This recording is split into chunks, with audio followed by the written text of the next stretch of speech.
Chapter 3, Field Hospital. Jack and Annie walked with the soldiers into the camp. Outside one tent was a long line of men in torn blue uniforms.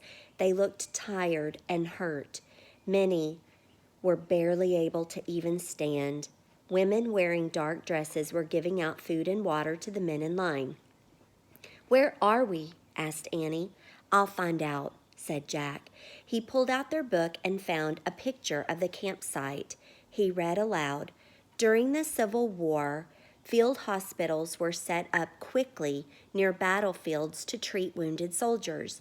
Soldiers stayed in the field hospitals for a short time before going back to fight or moving to a larger hospital or being sent home. This field hospital in Virginia took care of over 400 patients. "That's a lot," said Annie. "It sure is," said Jack. He pulled out his notebook and wrote, "Field Hospital set up near battlefield." Jack read aloud again from the book. More than 3,000 women helped out as nurses during the Civil War.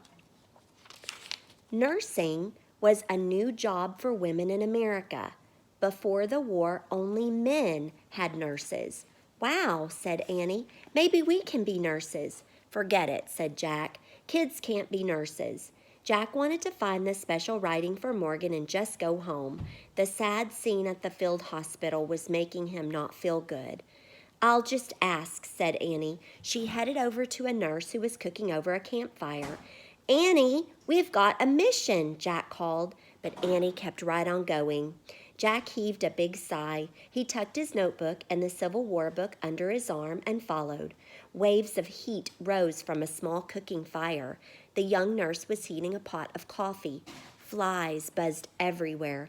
"Hello," said Annie. The nurse barely even smiled at them. Her face was red and beaded with sweat. Her eyes looked awfully tired. "Where are you from?" she asked. "Frog Creek," said Annie. "We would like to volunteer as nurses."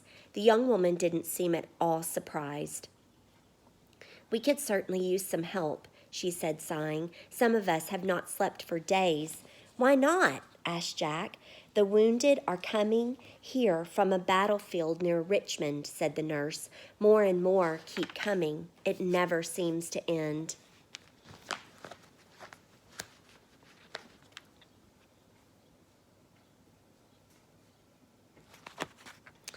"Just tell us what we can do," said Annie. "While we feed the new patients, you can go to the first 2 tents," the young nurse said, "and give the other soldiers their noon meal." She pointed to a basket filled with bread and potatoes. Next to it was a ladle and a bucket filled with water.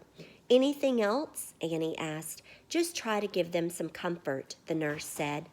"How do we do that?" asked Annie. "I don't have time to show you," the nurse said, "but here's a list of things that can help." She pulled a piece of paper from her apron pocket and handed it to Annie. Annie read the list to Jack. "Be cheerful, lessen sorrow, and give hope. Be brave, put aside your own feelings, and don't give up."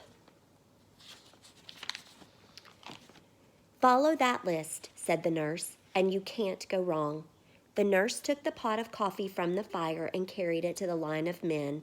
"Follow," said Jack. "Follow that list." "That's what she said," said Annie. Jack took the list from her. "Don't you get it?" he said. "This is it. We've found it. The special writing for Morgan's library. Something to follow." "Yes," said Annie. She put the paper into his knapsack. "It was handed right to us," he said, smiling. "We can go home now." "Oh, no, not now," said Annie. "We have to help first." "But Annie," said Jack. She picked up the food basket and she started toward the row of white tents. When Annie sets her mind to something, Jack cannot change it. "Wait, we're supposed to leave," Jack said weakly. "Our mission is over." The truth was that he did not want to help. He didn't want to be around wounded and suffering soldiers. It was just so sad. "Bring the water bucket and the ladle," Annie shouted. Then she disappeared inside the first tent. Jack groaned. He knew he couldn't change her mind. He pulled out the list and read the first line. "Be cheerful." Oh, brother, he said. Jack put the list back into his knapsack. He picked up the heavy bucket, carrying clumsily after Annie. He tried to smile. Chapter 4 is called Freedom Fighters.